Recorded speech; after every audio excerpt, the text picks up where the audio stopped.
to Plot Twisters. This is a podcast where we take movies and twist the plot to see if we can make them better, and if not, more family-oriented. At the moment, we're talking about teen movies from the 90s. On this episode, Anywhere But Here from 1999. I'm Anders, and everybody loves the Beach Boys.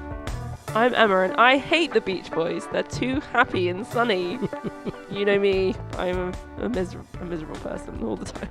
Is it how upset do you get when there's a song on your music playing device that doesn't have really sad words, or like the album cover is somebody crying with eyeliner that's like dripping down their face? I assume that's all of your playlists are the drippy eye makeup. You know that song by Pharrell? I'm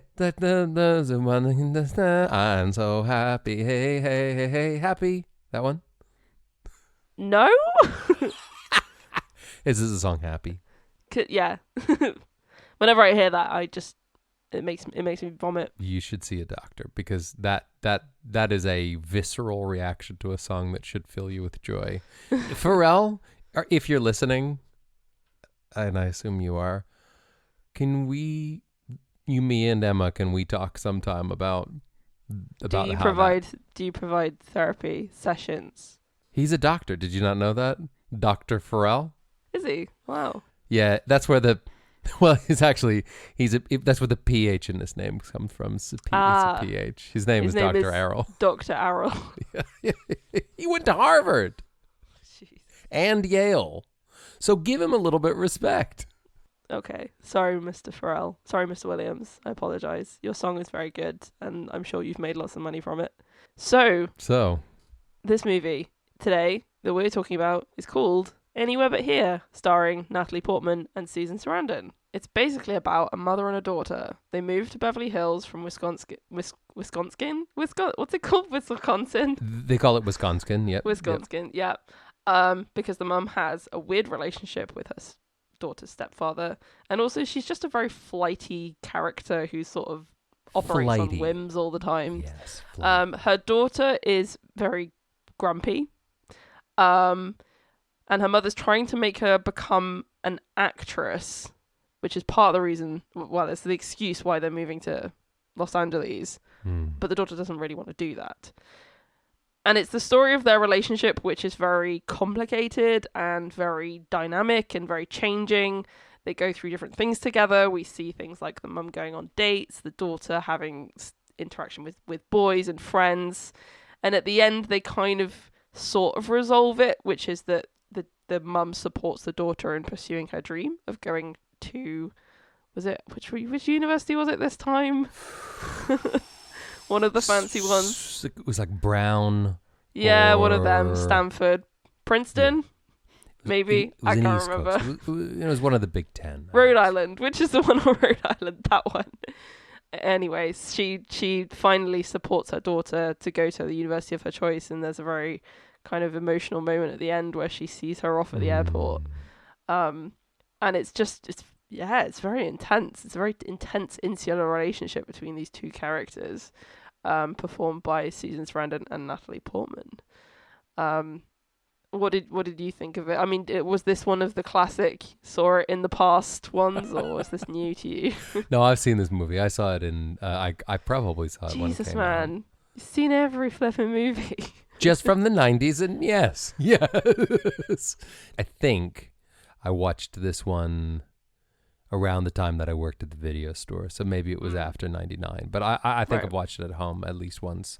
Yeah. And then, watched it again many years later. So it's not a repeat watcher for you.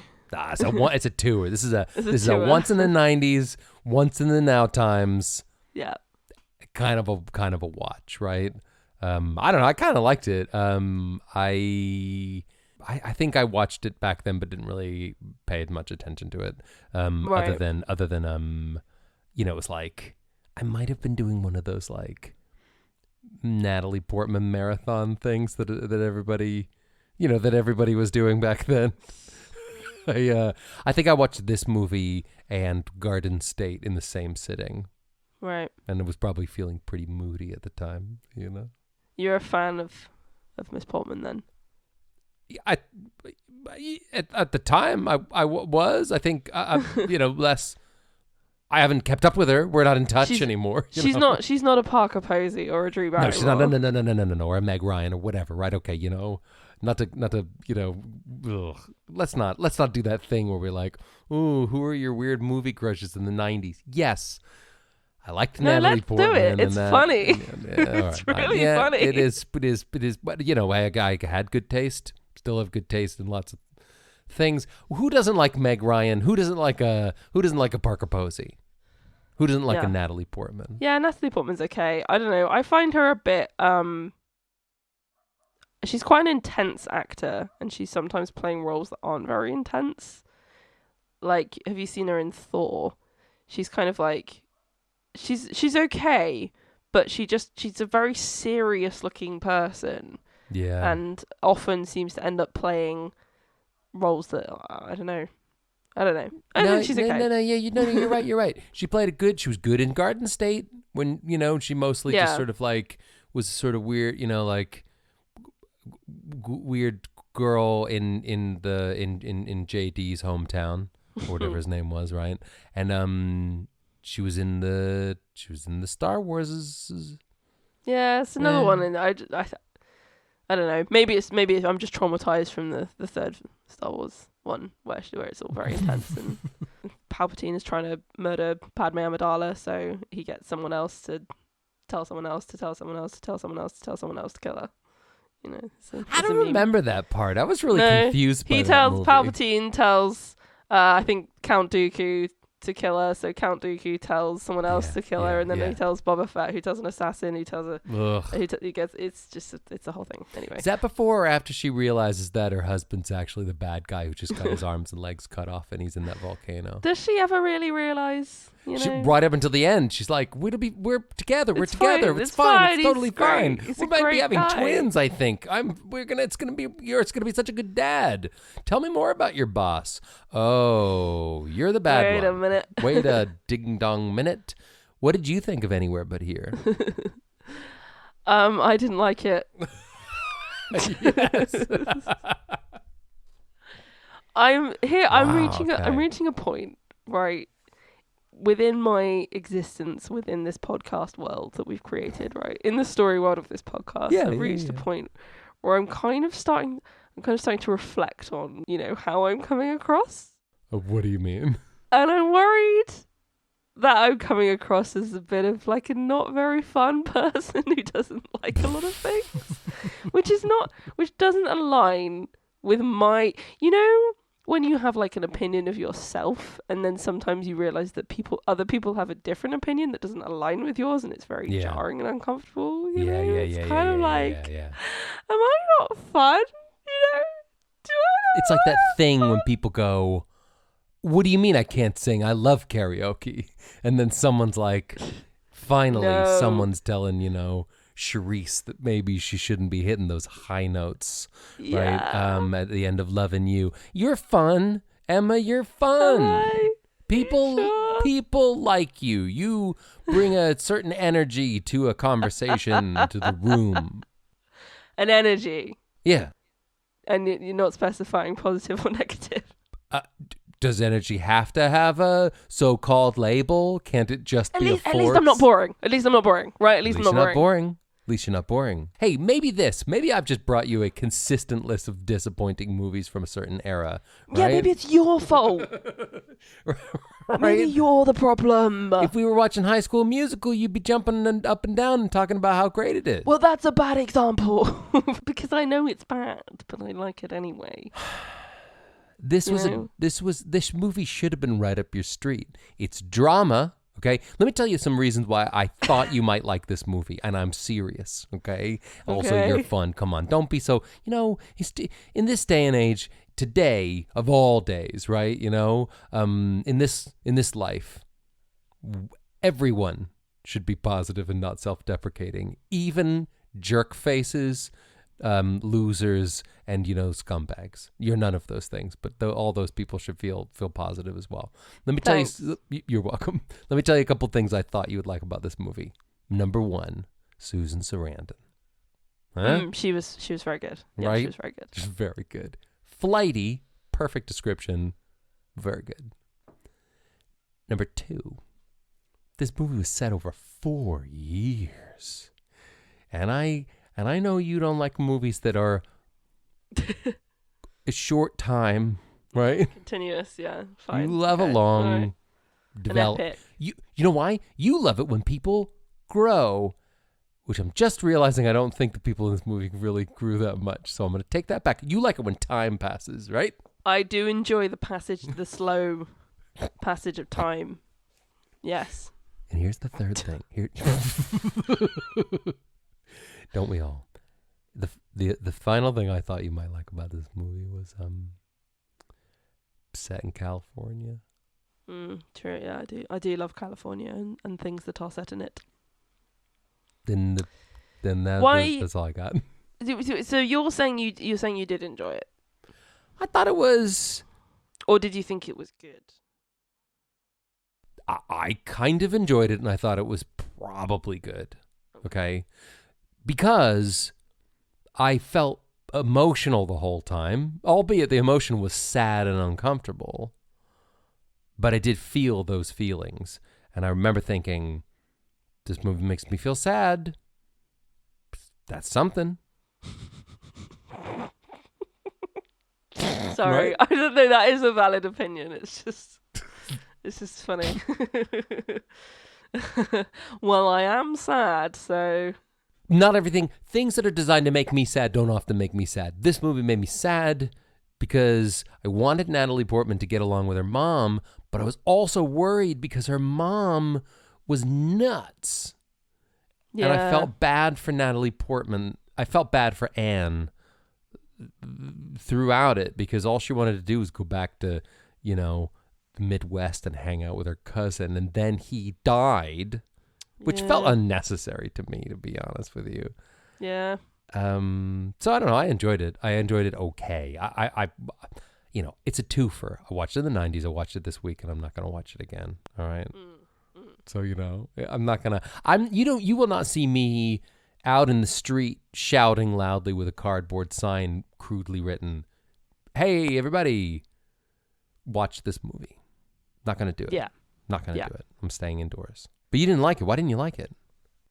Well, I could launch into some long, detailed, pretentious exploration of the script and the plot and the characters and explain the flaws in them. So I will.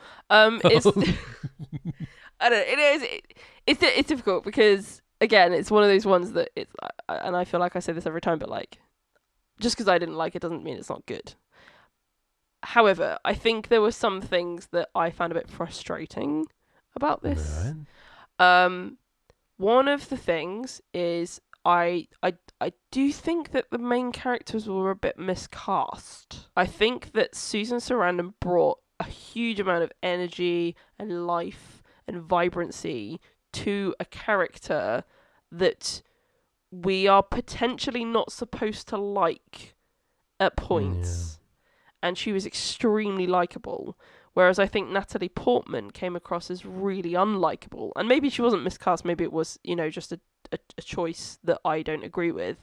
I think she came across as quite unlikable. I think she came across as very grumpy. And she didn't really seem to be wanting to help her mum out at all. And from my position as a viewer, I'm not a teenager anymore. I'm not in a position where I sympathize with that viewpoint anymore.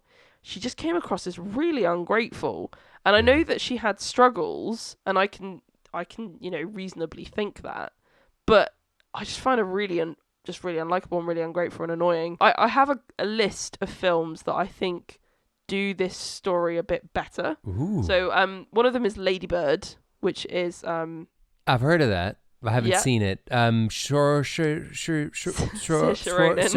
Ronan is in it. Yeah, and it's Greta Gerwig wrote and directed it. Yeah. It's a similar in a lot of ways than it focuses on a mother and a daughter relationship primarily. And what I think that film does really well that I don't think anywhere but here did as well is it kind of balances out the mother and daughter so that you feel like you're sort of switching between who you relate with. And part of the way that they Right. achieve that is that Saoirse Ronan's character, Lady Bird, she's quite bratty a lot at times, you know, whereas Natalie Portman, she was really serious in her pain and in her struggle, and it felt very authentic. So I'm kind of going, gosh, she's really having a hard time, but her mum doesn't deserve this much angst, you know, Right. in a way. Whereas in Lady Bird, you're kind of going, well, she's being a bit silly. You know, like there's a bit where she gets out of the car mid-journey, and I thought it compared quite nicely to the bit where at the start of this film, I nearly said Sigourney Weaver then. What's her name? Susan Sarandon. different thing. Susan Sarandon makes her daughter get out of the car. It was an interesting parallel, and I just thought, because in Lady Bird, the fact that she gets out of the car is so shocking, and it's almost funny, you know? So it's just those things that make you feel a bit more like, oh, it is just a mother and a daughter, you know, bickering. Whereas in this one, it was like, geez, guys, like, lighten up a bit, you know? Calm down, everybody. Yeah. Yeah. So that was one of the things. The scenes felt quite, like, disjointed as well. Particularly the passage of time. I found it quite hard to keep track of, like, how much time was passing. Me too. How old are you now, Anne? I'm not really sure. Oh, you're graduating high school? I guess it's been a few years. Yeah, it's like it's hard to keep a handle on where you are and what's going on. Yeah.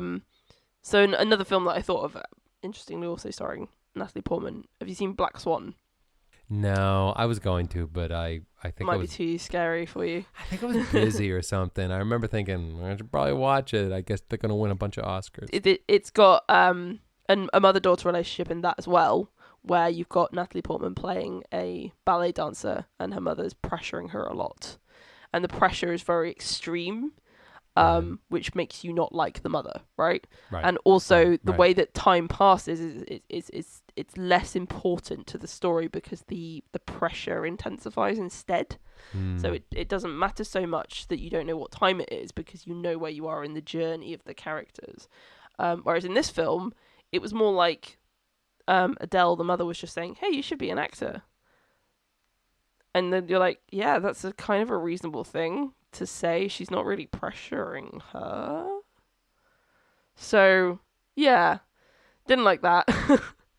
And I think what you said there about like the cousin randomly dying and stuff like that. There's stuff that happened. It was like, oh, okay, cousin's dead. Oh, now this guy's randomly turned up, and now this is happening, and now this is happening, and it's just a bit all over the place for me. I didn't really. I hear you. Not a fan. I hear that. I mean, I guess I am a sucker for films that are about parents and kids not quite seeing eye to eye, you know, and maybe, like you said, I'm not really in that like teen perspective anymore, so you know I can't really relate to that. I'm not either. I ran out of angst years ago. I used it all up, and then I felt much lighter as a result. However, I don't know. Maybe it's my own like life experience, or maybe it's because I watched this movie when I was angsty that I can still channel it a little bit, you know? Yeah, I think. Yeah, I didn't feel. I felt the whole time I was seeing from Anne's perspective. Yeah. Which is interesting because she's like 14. You know? Well, I think the film does that. The film does. It does that. Dictate to you. that. It makes yeah, you do that. It does provide that for you. Interesting. Hey, did you know that this movie is based on a book? Yes, I did. I could tell. And then I yeah. There's a couple listened to it. There's a couple of telltale moments in it that you're like, ooh, this is a book. Yeah, it's too like you say. So it took place over 4 years. It's too long for a film, really. So so you looked into it. You know who wrote this book? No, who wrote the book? So this book was written by an author, Mona Simpson. Mm-hmm. You ever heard of her? No. Well, let me tell you two things about Mona Simpson. The first is you might be thinking, oh, like Mona Simpson, like Homer Simpson's mom from The Simpsons. Ding, ding, ding. Correct. Mona Wow. Simpson's husband apparently was part of The Simpsons, and that character was named after her. No way. Yes, way. And, Wow. which is fun, right? That's fun. That's a fun. That is thing. fun. That's fun. Yeah, I'm a fun person. I know when things are No, fun. yeah, exactly. We're a couple of fun. We're at a fun party, people. Yeah. right? Music's going. There's a lot of bass, and we're fine with it. It's loud, but it's fine. And then you say, "Oh, did you hear it was based on a book?" And I say, "Oh yeah, Mona Simpson." You go like the Simpsons, and we laugh about it, and everyone thinks, "Who are those two over there? They're having a really good time and they're laughing a lot. I'd like to be like them." The second thing you need to know about this author is that her brother was Steve Jobs. What? So, you know. What? Yeah, that guy from Apple Computers. His sister is a novelist who wrote in 1986 the novel Anywhere But Here. Damn. Cool. Yeah. Okay. And Maybe I wanna apparently read it was very popular and critically acclaimed. Yeah. It won the Whiting Award. That doesn't surprise me. I think it's a good story, and I think it's interesting. It's definitely an interesting thing to explore.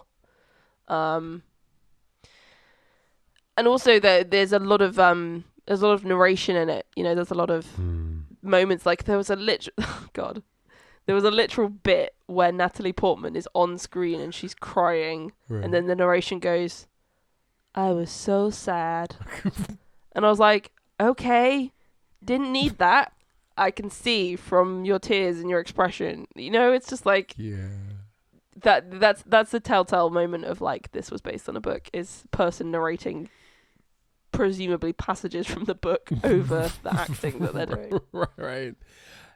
Hey, didn't this movie also kind of remind you of The Slums of Beverly Hills? Yeah, it did. Yeah, and I was thinking Slums of Beverly Hills right? is better than this. But it so was, right? Yeah. And the parallels between the dad in The Slums of Beverly Hills and the mom in this movie, both of them were a bit sort of like Slums was better.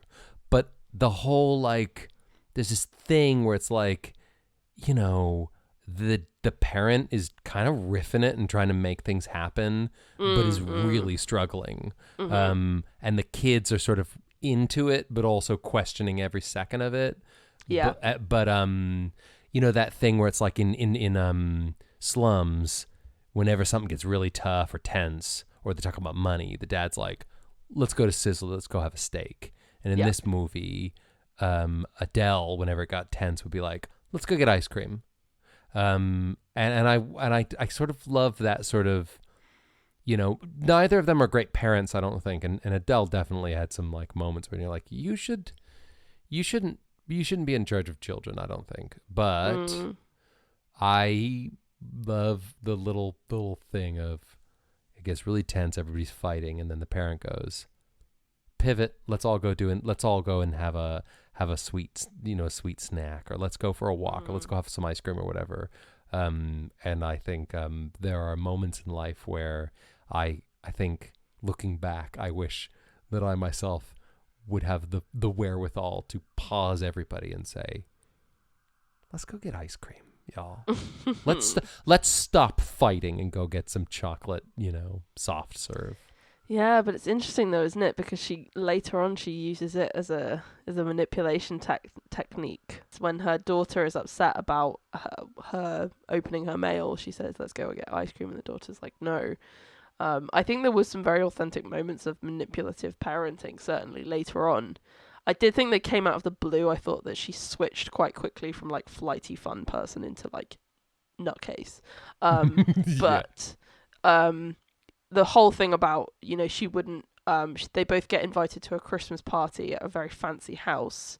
And we know that Adele really likes fancy houses and has aspirations of being a fancy person. And she then refuses to go at the last minute and eventually talks her daughter out of going as well.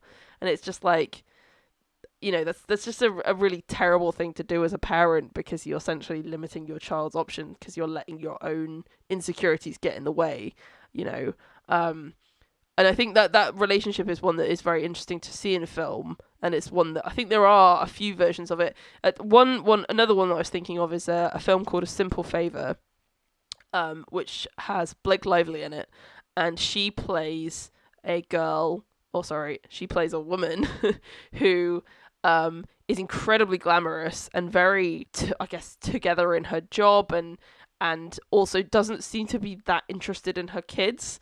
And it's a very unusual depiction of motherhood because she is not defined by her children, which I think a lot of the time you see parents that are defined entirely by their children in films like this. Yeah. And we actually said in a previous podcast episode, I can't remember which film we were talking about, but he said, it's interesting to see the parental side of the teen relationship as well as the teen side of it, because it is a dual relationship that deserves to be explored from both perspectives. And I think you do get that. I think it was a little bit clumsily done, but I think it is there. I think it's tough. I bet this book, and I don't want to start making too many, classic me statements, but I bet the book's good. Probably not going to read it, but I bet it's good. And this does fit our long-running podcast. This is canon here. Most of these things, the book I think tends to be better than the movie, right? We've established this? Yeah, it's a different medium, isn't it? And it's a different format for storytelling, and so sometimes translating it is difficult because things that work well as if it was a great film, you probably would write it as a film first, I guess. But I don't know. I think it's just sometimes it's difficult to adapt things, and sometimes it's not. Yeah.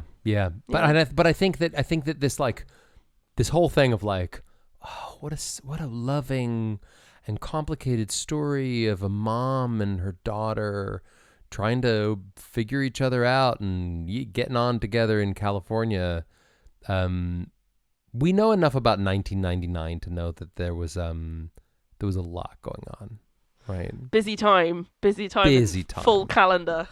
Right? You couldn't hire a key grip for the life of you, right? Yeah. Hey, we need a studio. Nope. They're all booked. Really? Why? Because it's 1999. We're making all the movies, film. Right? And I think that they were like, what do we need? We need goofy movies, right? We need fun teen movies. We need big blockbuster movies. We need nostalgic movies. Maybe that's what they felt. Maybe they were like, hey, if the world is ending, right? And we all know that it will soon. Maybe the producer of this movie, in my head canon anyway, maybe they were thinking, it's 1999. The world is going to end. There are parents and their kids out there who need to work some stuff out, and they need to do it before the end time. So we're gonna adapt the 1986 novel Anywhere But Here into a film starring the up-and-comer Natalie Portman and the established actor Susan Sarandon. Susan flippin' Sarandon, so that people can get those emotions out and talk to their moms before the world ends. Maybe that's why they were doing that. I like the thinking there that it was because they were trying to look after people, not because they were trying to make money, and it was all based on surveys. Talking of mother-daughter films, I have one more recommendation for you. All right. Have you ever seen the Mamma Mia film? Mamma Mia. I have. Yeah. Not the sequel, but the first one. Oh, the sequel's great as well. I want to see it. Good. I want to see it. Good. I like ABBA, and I like all of the people in those movies. Cher's in those movies. Cher is in the movies. That's a great mother-daughter. What a character. So good. Meryl Streep's character in Mamma Mia. It's a corker. Love it. Great film. See, I can like fun films too. That's a fun film. I like fun films. Waterloo. Something about Waterloo. Couldn't escape if I wanted to. Whoa, whoa, whoa. Maybe Meryl Streep should have been in Anywhere But Here. Yeah.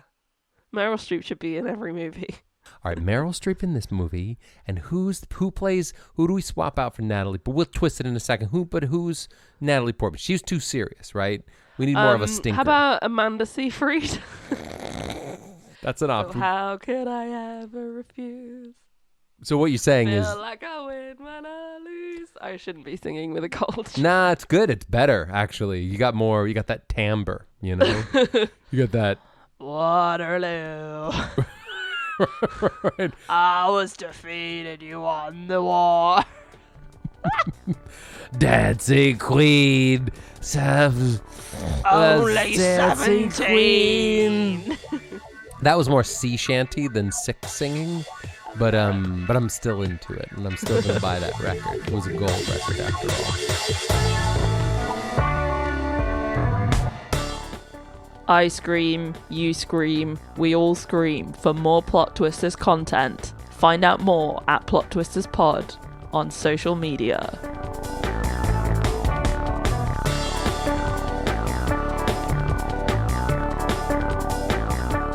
Hey, do you want to twist this movie? Hey, I'm up for it if you are. If you want to, we could twist this movie. Yeah. Sure.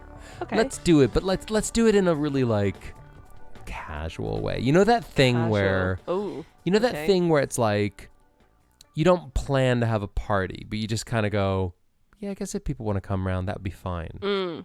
Turn up whenever. Turn up whenever. Oh my god, the anxiety I get if anyone's ever said that to me. Yeah, me too. No, that's why we've never had a party like that. I will be there on the dot. But I know people do this, and they go, come around whenever, right? And then Yeah. they go, well, they don't even think, what are we going to have? We'll just throw something together. And they happen to have all of the ingredients for some beautiful, like, meze board that they just throw together whilst they're telling an anecdote about their recent trip to the south of France.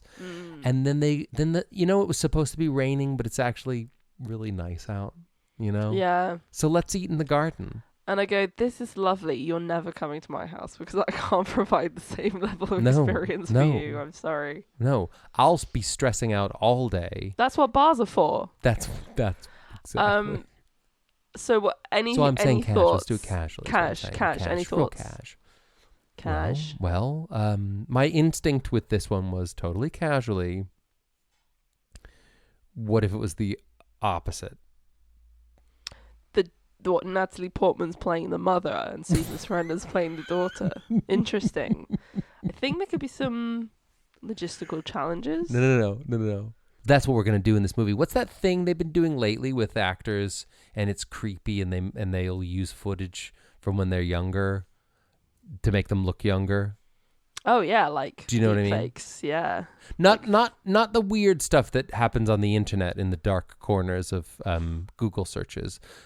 But I mean the like, when they take, who was it? There was a movie. Was it one of the Marvel movies or something where they've taken people who are older but they age them younger? They make them look younger. Are you talking about? What am I talking about? Are you talking about CGI? It's a technique. Oh, computer generated. That you might have. He is younger, right? So what if they did this, right? They use computers to make Natalie Portman the mom, and Susan Sarandon is the kid. But the film is the same otherwise. Sounds great. It's love it. It's the same. Okay, I have an idea. I'm going to tell you about a thing, and I'm going to need your explicit promise before I tell you the thing that you are not going to judge me. All right, I won't judge you. I promise. Cool. So I've been watching the most recent season of Keeping Up with the Kardashians. What? You said. I didn't judge you. I just laughed a bit and asked. Here's why, right? I know it doesn't really seem like my sort of thing. Here's why. It really doesn't seem like your sort of thing. They go into lockdown, and I'm watching the Kardashians in lockdown, and it's really interesting from like... it's just interesting. All right. From a story making perspective. But there's and also, life is difficult. People need to relax. It's just turning off your brain and watching beautiful people get stressed about what shoes they're going to wear to a thing. It's fine. I have previously said in the past that reality TV is terrible, and it is terrible, and I know it's terrible, and I'm part of the problem. Okay, I'm not perfect. I don't always recycle. Okay, I admit it. Sometimes Wait, there'll be something what? with now there's a what? Sometimes there'll be like a thing that is paper and plastic, and I might just put it in the plastic, and I know that might end up in the bin. And other times, the other day I crumpled up a piece of paper and I threw it in the garbage. Do you know why? Because life is hard, right? Yeah, life is difficult. Life is difficult. Sometimes you just need to sometimes you need to flip and break, right? Yeah. So I get it. I've had a cold and I've been sick and I can't pay attention to flipping, the Shawshank Redemption, but I can pay attention to Kim Kardashian saying, "Oh my God, I'm on my own for 2 weeks with 5 kids, and my husband, Mr. West, is quarantining, so he can't help me look after my kids, so I have to do it on my own." Do they have 5 kids? 4 or 5, I think so. That's nuts. For real? So here's the interesting thing. Wow. In one of the more recent episodes, Scott, who is Courtney's previous boyfriend or whatever, he's just kind of there, is talking to Kim, and they're looking at the kids, and he's saying, "Do you let your kids watch the show Keeping Up with the Kardashians?" And she says, "No, we've never let them watch it." And he goes, "How weird do you think it's going to be when one day, when they're older, they realize that they've basically been on the Truman Show? Because they've been filming this show, Keeping Up with the Kardashians, a reality TV show, during like the birth of all of these children, and they've been filming while they're around and stuff, and there's like major life moments of these young people on this TV show." Yeah. And then one day they're going to be old enough and they're going to realize, That's nuts, and I love it. And so What? what you're saying is, if I hear you right, is we're assuming that the movie Anywhere But Here is a biopic of Natalie Portman. But what if she realizes halfway through, when she gets, maybe that first break or whatever, that she realizes, whoa. This is there are cameras I'm in a movie everywhere. I'm in a movie and it's about me, right? Yeah. How would Natalie Portman react if she realized she was in a Truman Show situation? I think she'd probably be quite upset. I don't know. I feel like Natalie. I don't know a lot about Natalie Portman, to be honest with you, but I feel like she Mm-hmm. comes across as the kind of person who treats her art as very separate to her Right. regular her life. real life, her own life. Yeah. I think So- she'd probably react the way that she acts in most movies, very seriously. Very serious. I think she'd take it very Very- seriously. Very seriously. So what you're saying is she would seek legal action, and this movie really would take a weird turn because it goes from coming of age film where she's learning how to grow up, get along with her mom, and also be an actor to very litigious. Yeah. And I know that everyone out there is wondering about the logistics of this, so I'd just like to really quickly address it, which is that I think the cameras are following her around all the time. Yes, they are. She's just not conscious that that's not a normal thing. Somehow, because of the fact that it's been her entire life. Because Adele, her mother, signed her up. No, sorry. Adele signed up for her own reality TV show, and then Natalie Portman's just been a part of it. Yeah. Adele Portman. Yeah, Adele Portman. Sorry. Natalie Portman's mother. And then she's just not been aware of it, and it's just the story and everything's going along, and then eventually she kind of realizes somehow, because she's been basically living under a rock or something, that they go to the and they're like, wait a minute, everyone else doesn't have these cameras following them around all the time. Can I suggest a tiny little suggestion, right? I wonder if maybe when she was like 3 or 4 or 5, Natalie Portman starts asking a lot of questions about the cameras, and that's when the producers decided to make one critical change. This might sound weird, okay, but I think it would work. So again, just hear me out. Nanny cams. Yeah, I was gonna say nanny cams. Yeah. And maybe like a mechanical dog that is a camera. Yeah, this is kind of Truman Show. No, it's different. It's different because it is different it's Natalie Portman. It's not Jim Jim Carrey. Well, but how about this, right? So going back to the inspiration for this idea, Keeping Up with the Kardashians, when they went into lockdown and their team couldn't film them, they all started filming everything on their phones. Oh my! So if it was set now, it could just be that Adele Portman is filming things on her phone. of her daughter Natalie Portman, who's reverse aged. Doesn't know. And she's sending it all to some producer who's then putting it in a film. Yeah. And it's kind of like Boyhood, but it's like a film. And Natalie Portman the whole time is like, Mom, you're on your phone all the time. And the mom is like, I'm playing Words with Friends and Bejeweled. And it's fine. And I'm not filming you. Tell us more about your angst, right? Yeah. What was that you were saying? Wait, let me just... Yeah. I need to use the level app on my phone to find if this wall is level. Say that again for me, for nobody, real quick. What did you say? Like, wait, hey, what? 1 second. Oh, okay. All right, say it again. No, just ignore the phone. I'm just looking at my emails. Mama gets a lot of emails, right? And then at some point, they go to court, right? And I like the idea that at that point, now that it's all out there, the production value gets a whole lot better because they bring in lots of cameras, right? Yeah. And maybe we do slowly ramps up. You know that thing they do in the Grand Budapest Hotel where there's different eras and those different eras are dictated by different formats, right? So it's like widescreen or like 4:6 or whatever. And one of the problems with this movie was we didn't know when the passing of time was. So maybe it's like phone footage, nanny cam footage, and then I love that. really high quality footage at the end when the whole camera crew is there, and it goes straight through to just like straight up tabloid, paparazzo sort of, Natalie Portman, and she's angry. Like, I remember the thing. Earlier, I was trying to think of the things that I remember Natalie Portman from.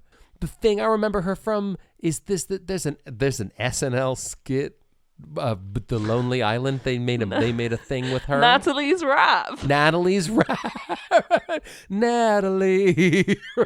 right? We can't. We try not to swear on this podcast, so we can't really repeat any of it. I think it's very sweary. So what you're saying? Sorry, what you're saying is crazy because everybody's around her all the time. It's the story of Natalie. It's the story of Natalie Portman, but it's Natalie Portman from Natalie's rap. Portman. Yes. Oh, I love that. She's doing that thing that people do now. It's very clever. It's like The Trip, right? That's not really Rob Brydon. This is like a documentary version, right? Yeah. And what's nuts is we use CGI to age Natalie Portman down, so she's playing herself when she was a daughter. Kid. Yes. No, but she plays herself when she's a little kid, and her and teenager and present day and older Natalie Portman, and she also plays her kid. Yes, I love that. But also, what if it was like anyone but you? Anyone, and it was. You were a terrible teenager, so now as an adult you have to go on a road trip with your teenage self. Using CGI, it's you. So let's think about this for a second. I know we've solved the movie and the movie's very good, but what if there was such a thing as it's like 50% amusement park, 50% therapy, okay? Yeah. Where you go and pay quite a lot of money for yourself to be temporarily, ethically cloned as a teenager. Yeah. And you have to go on a road trip with yourself. It could be like a VR thing. Maybe it's VR. That actually solves a lot of ethical questions, logistic questions, and quite frankly, it makes it a lot easier. Practical, so it's a VR thing. And you're not really on a road trip. You're on a car that's on one of those like moving walkways. So you get the feeling that you're driving, but you're not. And you have to drive in real time from Tulsa to LA and spend it with your teenager, you. Yeah. And maybe there's a therapist in the back seat saying, that's good. This is really good. This is really natural. If you went on a road trip with your teenage self, how many hours would you last before getting annoyed, do you think? I think I would last... All right. Being truthful, hand on heart, right? I think he'd get sick of me. Yeah, you are kind of the worst. So. I know, right? Says you, life of the party, right? I think he'd get sick of me because I would not buy him cigarettes, okay? Right? For starters. And I would disagree when he says things like, I'm smarter than everybody else, and One day I will be famous. Mm. But other than that, I think we'd have a blast.